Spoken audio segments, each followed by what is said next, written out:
दोस्तों, किसी ने क्या खूब कहा है, कमियां सब में होती हैं। बस उन कमियों को अपनी ताकत बनाना है और जीवन में आगे बढ़ना है। आज एक कहानी एक ऐसे फूटे घड़े की है जो अपने आप में सिर्फ कमियां देखता था। एक किसान था, उसके पास दो घड़े थे। एक घड़ा फूट गया था और वह किसान उस घड़े को बदलता नहीं था। रोज जाता, उसमें पानी भर कर लेकर आता और घर आता। लेकिन जब जब तक घर आता, उसमें सिर्फ आधा घड़ा ही पानी बचता।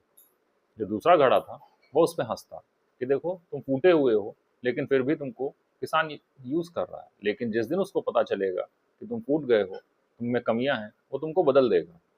अब वह घड़ा मायूस हो जाता। एक दिन उससे रहा नहीं गया। उसने किसान से कहा, मालिक, देखो मैं फूट गया हूँ, मुझ में कमियां हैं, अब मुझे बदल दो। किसान ने कुछ नहीं बोला। वह अगले दिन बोला, जब उसको लेकर जाने लगा कि आज तुम रास्ते में सब कुछ देखते हुए आना। जब वह पानी भरकर वापस आने लगा, तो उसने देखा कि उसके चारों तरफ बहुत सुंदर फूल थे, रंग बिरंगे फूल सजे हुए थे। और रास्ते भर उनको देखकर बहुत खुश हुआ। लेकिन जब घर आया तो वह फिर दुखी हो गया। कहने लगा, मालिक, वो तो सब सही था, पर मैं जब वापस आया तो मेरे अंदर सिर्फ आधा घड़ा पानी ही बचा था। मालिक ने कहा कि मैं यह बहुत पहले से जानता हूँ कि तुम टूट गए हो, तुम में कमी है।